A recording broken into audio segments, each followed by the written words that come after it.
Vamos abrir no Salmo 32, versos 6 a 8. Salmo 32, versos 6 a 8. Nós muitas vezes ficamos preocupados, e não sem motivos, com aqueles que ainda não conhecem esse amor, não têm experiência ainda com o Senhor, não têm ainda a experiência, as nossas preocupações com aquelas pessoas que ainda não conhecem o que nós conhecemos.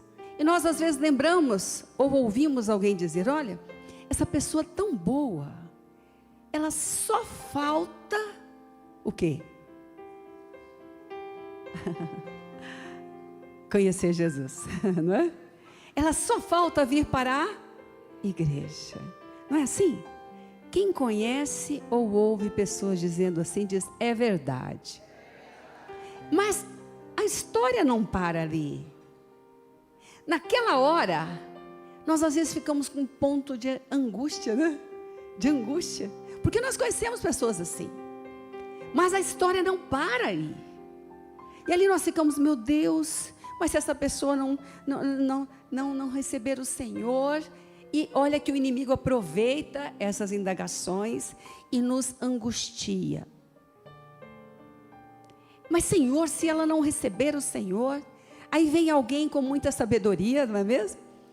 E nos lembra a passagem daquele que era um ladrão, um ex-ladrão, porque naquela cruz ele mudou a história dele. O ex-ladrão, que enquanto ali estava bandido, olhou para Jesus e disse: Senhor, lembra-te de mim, lembra-te de mim, lembra-te de mim. E o Senhor disse para ele, fala para o seu irmão do lado: o nosso Senhor, o seu Senhor, o meu Senhor, o Senhor Jesus Cristo, Filho de Deus Pai, Todo-Poderoso, que estava na cruz, naquela hora, crucificado. Fala: o meu Senhor, o seu Senhor, disse para ele: hoje mesmo estarás comigo no paraíso.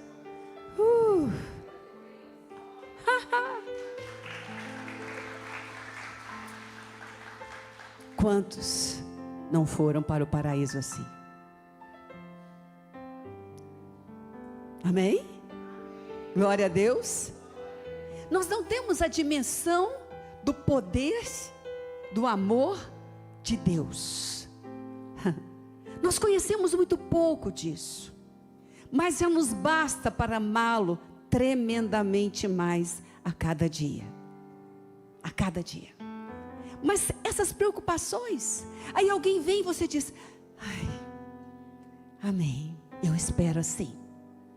Mas e aquelas outras pessoas que estão aqui, que estão do seu lado, do meu lado, que andam, e nós queremos que elas possam ter a vida que Deus tem, como o bispo disse hoje aqui: problemas temos, mas a promessa é vida abundante, e a vida é aqui na terra.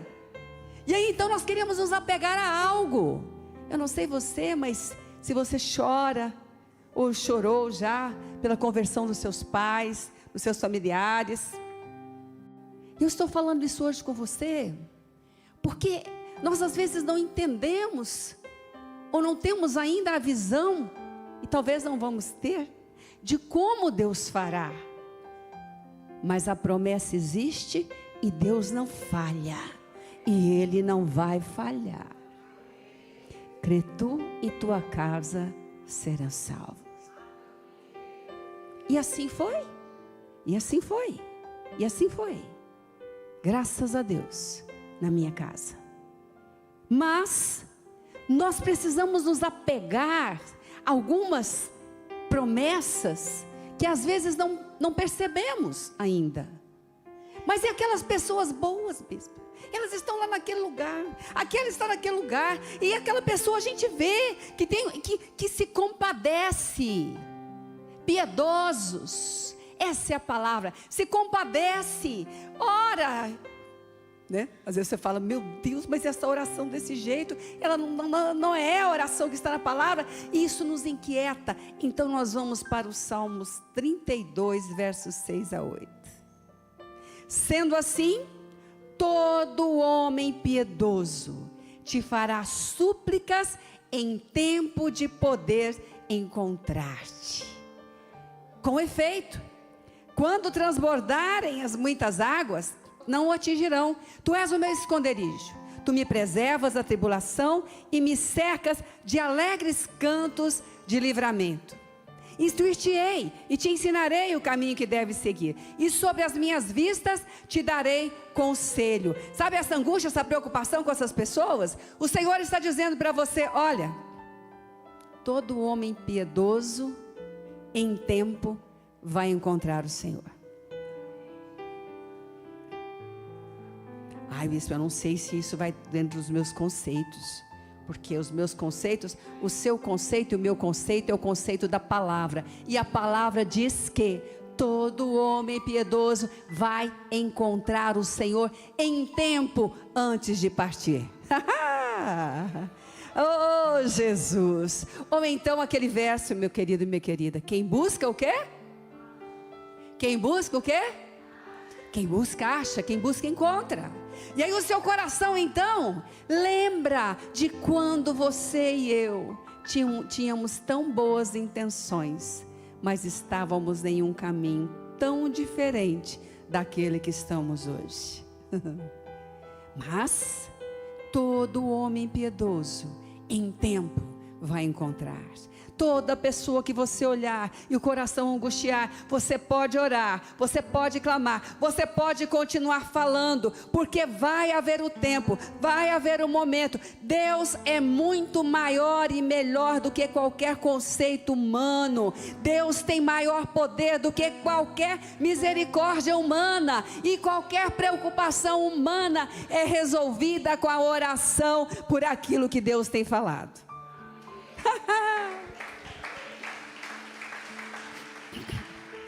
E nessa hora, como em qualquer outra preocupação, nós precisamos orar. E eu quero que você ore agora. Feche os seus olhos. Talvez alguns que você está aqui angustiado essa manhã, dizendo: meu Deus, essa pessoa tão boa, mas está lá naquele lugar, não é que você sabe? Está lá, briga comigo, falando que aquela oração equivale, e ela está ali. Vamos orar agora. E você vai decidir não brigar mais com ela. Você vai orar por ela.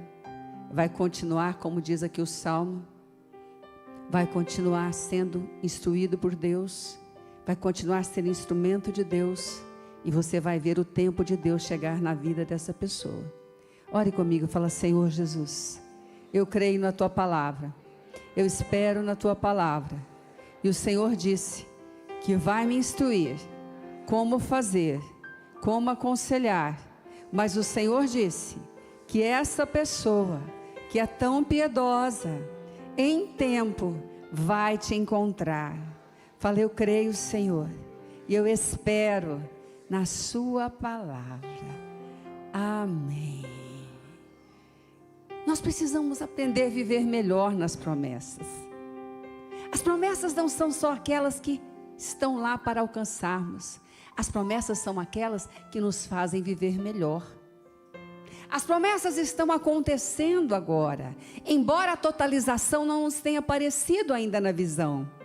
Mas enquanto a igreja clama, enquanto a igreja ora, as promessas estão acontecendo. Pessoas estão chamadas, Deus usa outros instrumentos, Deus entra no caminho, coloca na frente, Deus chama com amor, Deus conduz o processo. Ele não deixa o processo de lado, Ele conduz o processo e alcança aquilo que Ele nos prometeu. Segundo, mas Senhor, quem é que teve essa experiência na palavra? Eu não vou ler todo o trecho, depois você lê o livro de Atos e eu vou te contar. Lembra de Cornélio? Cornélio, eu quero ler alguns versos apenas. Vamos abrir aqui. Cornélio estava, acho que é Atos 10, viu? Coloquei só o verso aqui. Na hora pulou Atos 10. 10, não é mesmo? Isso, verso 1. Ok? Morava em Cesareia um homem de nome Cornélio, centurião da corte chamada italiana. Piedoso. Ele era o quê, irmãos? Ele era o quê? E o quê? Temente a Deus. Com quem? Com toda a sua casa. E que faziam muitas esmolas ao povo. E de contínuo orava a Deus. Esse homem observou claramente durante uma visão, cerca da hora 9 do dia, um anjo de Deus que se aproximou dele e lhe disse: Cornélio. E este, fixando nele os olhos e possuído de temor, perguntou: que é, Senhor? E o anjo lhe disse: as tuas orações, as tuas esmolas subiram para a memória diante de quem? De Deus. E você diz assim: mas quem disse que Cornélio não fazia tudo, hein? Já segundo, pois a palavra diz aqui que ele era temente, se compadecia, piedoso é isso, agia, trabalhava pelo povo, fazia orações a Deus, levou a sua casa toda a isso quer dizer, não desistiu da sua casa. Mas depois você vê aqui, que quando ele ouviu essa palavra, Deus também falou com o apóstolo Pedro. O apóstolo Pedro veio à casa de Cornélio, trouxe a revelação de Jesus, pregou a morte e ressurreição de Jesus, declarou aquilo que estava pronto já para ele receber, o caminho que chegava até o Pai, que era o Senhor Jesus. E quando ele fez isso, Cornélio ajoelhou, adorou, e ele falou: levanta, eu estou hoje te ensinando o caminho da fé. Quem pode dizer aleluia? E depois você vai continuar lendo, nós não vamos ler. Depois você vai ler, Cornélio com toda a sua família, trouxe todos, e ali o apóstolo Pedro pregando, e todos ali ouvindo. Ele era um daqueles piedosos, que buscavam, embora não sendo ainda o caminho certo, que era Jesus, mas buscavam encontrar com Deus. E o Salmo diz que todo homem piedoso em tempo encontrará o Filho de Deus, o caminho para Deus. Ele era um daqueles, e ali naquela hora então, todos receberam o batismo com o Espírito Santo. Oh, glória! Meu querido e minha querida, essas pessoas por quem nós temos orado, nós por quem oraram um dia, meu irmão orou por mim, estou grata por isso. Você ora pelo seu pai, pela sua mãe, pelo seu genro, pela sua sogra, pelos seus filhos, pelos seus irmãos. Você busca, você está aqui, você tem uma promessa de Deus para você. Mas eu quero dizer para você, não será só a salvação. A promessa é cheios do Espírito Santo. Cheios do Espírito Santo, cheios do Espírito Santo. Deus não quer só tirar as suas preocupações, até porque ninguém pode tirar a nossa preocupação. Deus está alinhando a nossa preocupação com a palavra e nos mostrando o que fazer por cada uma delas. Seus filhos serão cheios do Espírito Santo. O seu casamento, o seu relacionamento será cheio do Espírito Santo. Mas por que então as fases são difíceis, os momentos são diferentes? Eu não sei. Nós não sabemos. Como nunca imaginávamos que naquele dia, naquela cruz, alguém tão longe de Deus, em um segundo, foi salvo pelo nosso Senhor e estava com Ele depois no paraíso.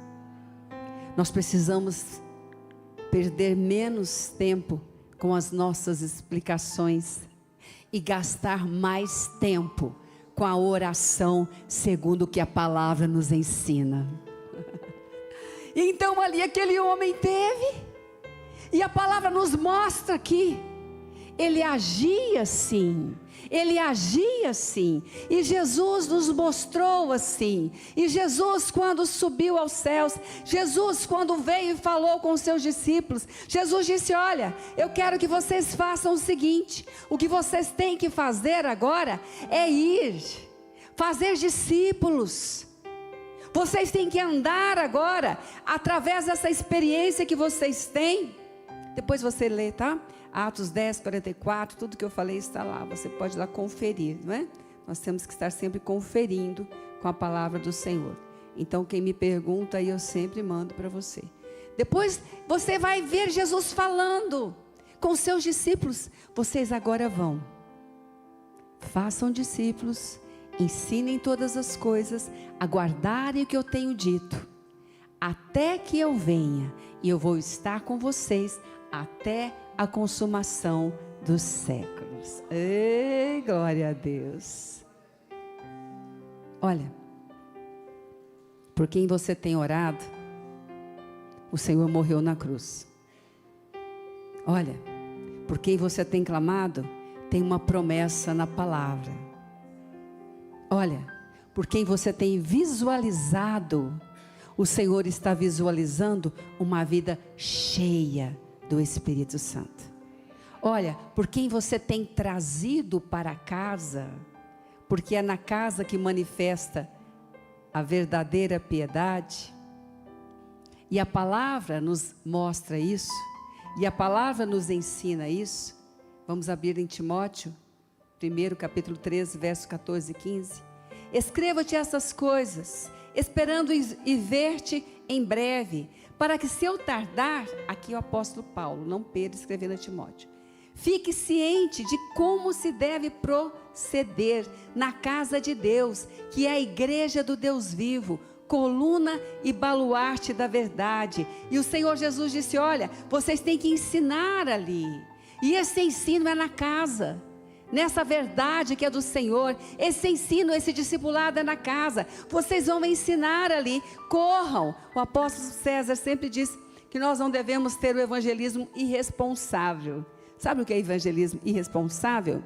É aquele que você não mostra o endereço da igreja, né? Falei de Jesus. Ai, não. Fala para o seu irmão: não. Incompleto.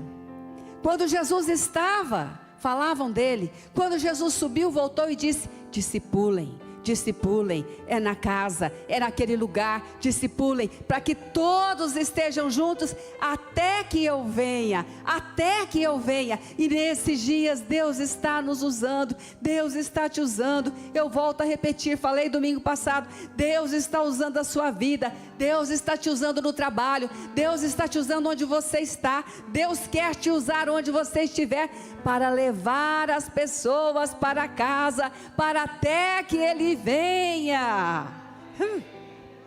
E você acha então que esses pelos quais você tem se preocupado não virão? Virão todos, e todos serão cheios do Espírito Santo. Ai, mas aqueles que se afastaram, eles conheceram e se afastaram, conheceram muito pouco, precisam conhecer mais. Todos voltarão para casa para conhecer mais.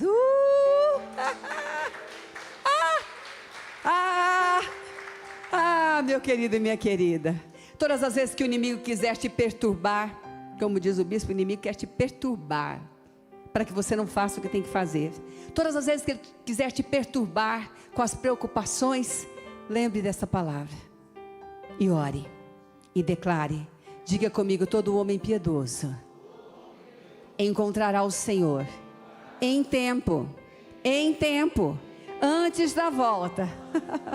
Fala: todo homem piedoso encontrará o Senhor em tempo, e levará toda a casa, e levará toda a família para a casa do Senhor, e toda a casa será cheia do Espírito Santo.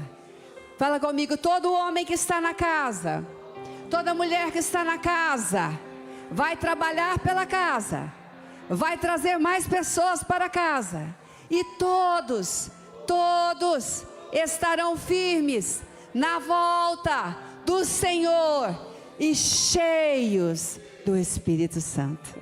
Aleluia!